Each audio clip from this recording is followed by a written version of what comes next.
जय हिंद साथियों, आप सभी का हमारे YouTube channel education zone with RPS पर स्वागत है। आज हम लोग भारतीय इतिहास की शुरुआत करेंगे। सबसे पहले हम इतिहास का परिचय जानेंगे कि इतिहास किसे कहते हैं और वह कितने भागों में विभाजित है। तो चलिए देर न करते हुए क्लास की शुरुआत करते हैं। आज हम लोग जानेंगे भारतीय इतिहास। भारतीय इतिहास में प्राचीन इतिहास को जानेंगे। अब इसमें इतिहास का हम परिचय जान लेते हैं। उदाहरण: इतिहास अतीत काल की प्रमुख घटनाओं की जानकारी देने वाले शास्त्र को इतिहास कहते हैं। इसको दूसरी भाषा में भी हम जान सकते हैं। इतिहास बीते हुए समय और उस समय के लोगों को समझने और जानने के एक साधन है, उसे भी इतिहास कहते हैं। रोमन दार्शनिक सिसरो ने हेरोडोटस को इतिहास का पिता कहा है। हेरोडोटस की किताब हिस्टोरिका नामक किताब रहा है। इतिहास को हम 3 भागों में विभाजित किए हैं: प्राक इतिहास, आदि इतिहास, इतिहास। प्राक इतिहास का समय काल 20 लाख से 3000 ईसा पूर्व है। इसमें लिखित साक्ष्य का अभाव है और पुरातात्विक सामग्री पर यह पूरा आधारित है। उदाहरण के लिए पाषाण काल का अध्ययन। अब दूसरा, आदि इतिहास।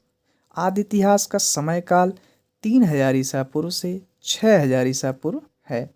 इसमें लिखित साक्ष्य तो हैं पर अभी तक पढ़ा नहीं जा सका है इसे।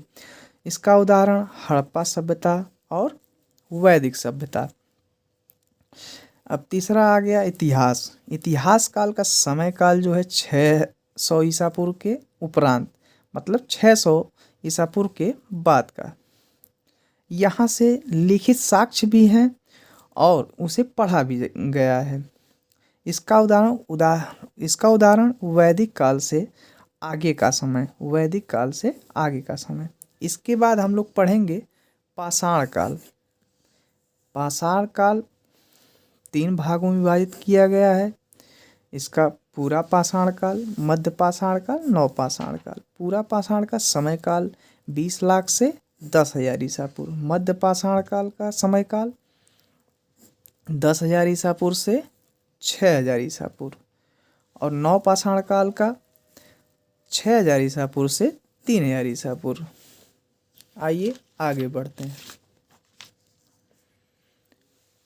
पूरा पाषाण काल। पूरा पाषाण के जो कि हम पीछे बताए हैं समय काल 20 लाख ईसा पूर्व से 10,000 ईसा पूर्व। इस युग का मानव भड्डे और बेडौल और परिष्कृत औजारों का प्रयोग करता था। भड्डे बेदौल का अर्थ यह है कि जैसे टेढ़ा मेढ़ा, ऊंचा नीचा, देखने में अच्छा न हो। भड्डे बेदौल का अर्थ ये है। इसका उदाहरण जो है क्वार्टजाइट पत्थर एक होता है, उससे निर्मित हथियार ये लोग बनाया करते थे। इस युग के लोग पूर्णतः शिकार पर आश्रित थे। शिकार का अर्थ ये है कि पशु पक्षी वगैरह ये लोग मार के खाते थे, मतलब पूरा मांस पे ही ये आधारित थे। और पूरा पाषाण काल को 3 भागों में बांटा गया है: निम्न पूरा पाषाण काल, मध्य पूरा पाषाण काल, उच्च पूरा पाषाण काल। निम्न पूरा पाषाण काल का समय काल 5 लाख से 50,000 ईसा पूर्व।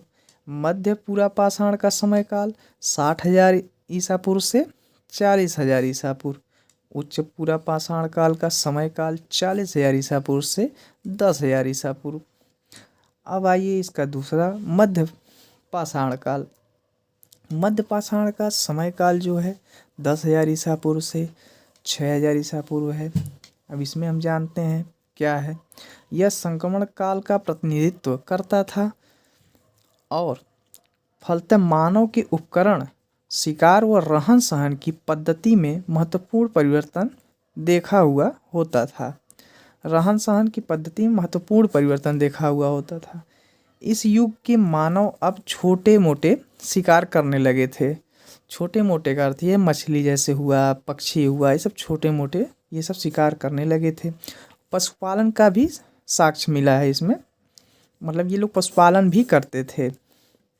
औजार का विकास इन्होंने किया, जैसे भाला, बाण धनुष। और इनका पालतू जानवर जो था वो कुत्ता था। और इन्होंने खोज ये इम्पोर्टेंट है, खोज जो है आग का इन्होंने किया था। पूछ देता है कि आग का खोज किस काल में हुआ था, तो मध्य पाषाण काल में हुआ था। अब आइए हम लोग जानते हैं नवपाषाण काल। नवपाषाण काल का समय काल 6000 ईसा पूर्व से 3000 ईसा पूर्व तक है, जो कि हम पीछे बताए थे। इस युग का उपकरण सुडौल, सूक्ष्म और पालिश युक्त होता था। अब ये इस काल के लोग जो हैं अच्छे तरह के हथियार बनाना जान गए थे, जैसे ये पालिश युक्त हो गया, यही है। कुठारी व कुल्हाड़ा इस युग का प्रतिनिधि उपकरण था। ये मुख्य उपकरण में माना जाता था, कुल्हाड़ी और कुल्हाड़ा। नवपाषाणिक स्थल भी पूछे जाते हैं कई बार। इसमें मेहरगढ़, बुरजाहोम, चिरौंद, कोल्डिहवा आदि रहा है। नवपाषाणिक युग के लोग कटाई और बुनाई की कला से भी परिचित थे। जय हिंद, जय भारत साथियों।